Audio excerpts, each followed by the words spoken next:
많이 궁금해하시는 게 그러면 폐암의 유발자가 어떤 것들이 폐암을 유발할 수 있는지 많이 궁금해하시는데요. 엑스레이나 CT를 찍으면 폐암이 많이 생긴다고 많은 환자분들이 궁금해하시는 게 이제 폐를 절제하면 어떻게 되느냐 궁금해하십니다.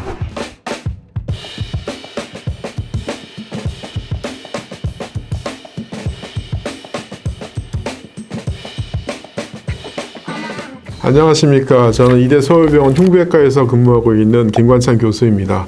제가 주로 하고 있는 질환은 폐암, 식도암, 일반 흉부 질환입니다. 제가 주로는 흉곽경 수술을 많이 하고 있고 로봇 수술을 같이 진행을 하고 있습니다. 폐암이라는 것은 폐에 생긴 암을 말합니다. 폐에 생긴 1차성 폐암이 있고 이제 폐가 아닌 다른 조직에서 생겼던 암이 폐로 전이된 전이암이 있습니다. 가령 이제 유방암이 있는데 이게 폐로 전이되면 이게 전이암으로 분류가 되는 겁니다. 많이 궁금해하시는 게 그러면 폐암의 유발인자가 어떤 것들이 폐암을 유발할 수 있는지 많이 궁금해하시는데요. 일단 흡연이 가장 큰 위험인자로 알려져 있습니다. 많게는 15배에서 80배까지 많이 생길 수 있고요. 두 번째로 많이 저희가 위험인자로 얘기하는 것은 미세먼지입니다. 환경적인 요인인데요. 최근에 이제 실내에서 생기는 그런 요리하실 때나 발생할 수 있는 미세먼지도 상당히 위험인자로 많이 알려져 있습니다. 또 많이 하는 질문 중에가 이제 엑스레이나 CT를 찍으면 폐암이 많이 생긴다고 걱정하시는데 방사선 양이 작기 때문에 엑스레이나 CT 찍는 게 폐암을 유발한다고 보지는 않고 있습니다. 또 궁금해하시는 게 이제 가족력이 있으신 분들, 가족 중에 혹시 폐암이 있으신 분들은 일단 폐암의 원인 자체가 후천적인 요인들의 환경적인 요인들이 크기 때문에 유전적인 요인은 높지 않다고 봅니다. 보통 2배에서 3배 정도 위험 정도가 있다고 그렇게 판단을 하고 있습니다. 폐암의 이제 진단인데요. 폐암은 아쉽게도 엑스레이만으로는 진단이 되지는 않습니다. 그래서 엑스레이만으로 폐암이 있고 없고를 저희가 판단하지는 않고 보통 저설량 CT를 통해서 폐암을 많이 진단을 합니다. 만일 CT에서 폐에 어떤 종괴가 보인다면 그 종괴의 크기라든지 모양 이런 것들이 상당히 중요한 소견이고요. 만일 암이 의심이 되지 않는 경우에는 저희가 한 3개월 정도 기간을 두고서 CT를 찍게 되고 3개월 후 이상이 없다. 그럼 6개월, 필요하면 1년까지 이런 식으로 기간을 늘려가면서 모양을 보게 되고 만일 이제 폐암이 의심이 되는 상황이 된다. 그러면 이제 조직 검사를 저희가 진행하게 됩니다. 폐암의 병기는 이제 TNM이라는 시스템 위에서 저희가 병기를 정합니다. 흔히 이제 T라는 것은 뭐냐면 종괴의 크기나 이제 위치, 그다음에 어느 주변 조직을 침범했는지 여부, 그다음에 결절의 개수에 따라서 나눠지는 거고, 그다음에 N은 임파절입니다. 임파절이 어디에 임파절이 커져 있는지 전이되어 있는지고, M이라는 것은 이제 다른 타장기로 전이가 있는지에 따라서 정해지는 거고, 보통 이제 아시는 것처럼 1기, 2기, 3기, 4기라고 나눌 수 있는데요. 이제 수술을 저희가 할 수 있는 건 이제 3기 초반까지는 저희가 수술을 진행을 하고 있습니다.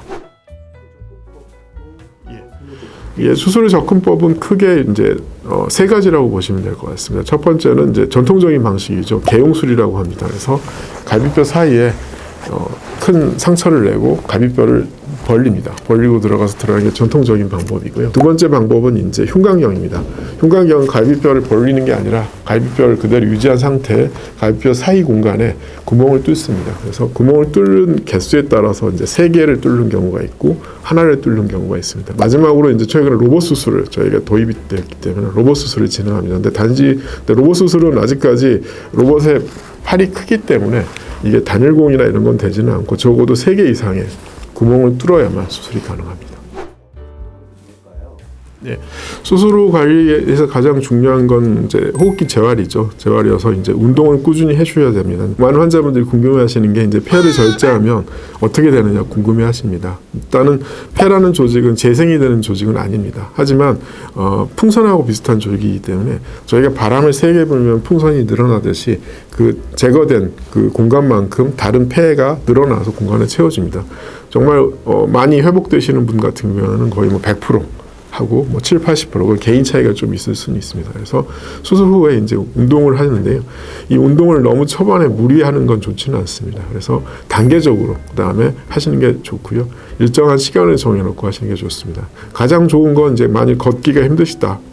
통증이 심하다 하시면 이제 심호흡하는 법, 그 다음 단계로 평지를 걷는다든지, 다음 단계로 이제 계단이나 얕은 등산 같은 거 하시는 거 좋고요. 절대 무리하는 건 추천드리지 않고 있습니다. 그리고 직장 이제 언제부터 일을 해야 되느냐에 대해서 많이 궁금해 하시는데요. 보통 급성기를 지난 시점인 한 2주 그다음에 많이 좀 일이 고된 일을 하신다. 그런 분들은 한 달 정도 후부터 직장 복귀를 추천해 드리고 있습니다.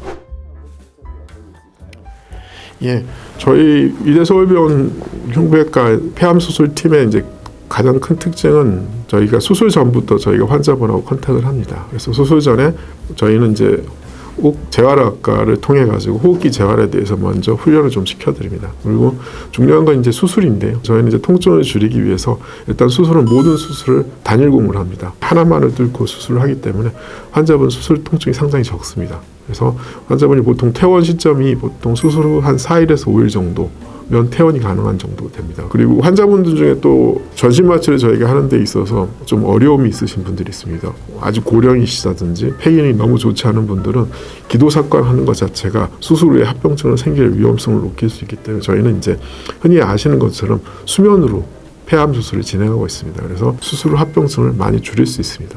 그리고 수술 후에는 저희가 이제 말씀드린 대로 강조하는 게 재활입니다. 호흡기 재활을 통해서 계속해서 수술 후에도 재활팀을 이렇게 연결해서 호흡기 재활을 진행을 하고 있습니다.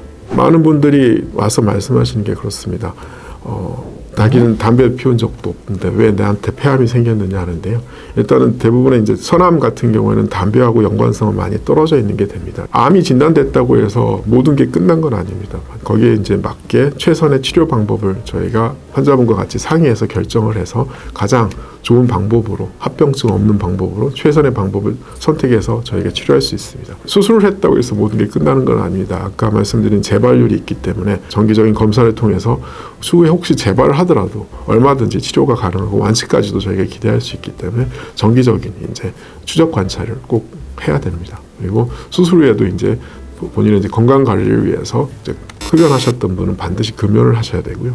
미세먼지라든지 이런 위험 인자에 노출되지 않도록 주의하셔야 될 것 같습니다.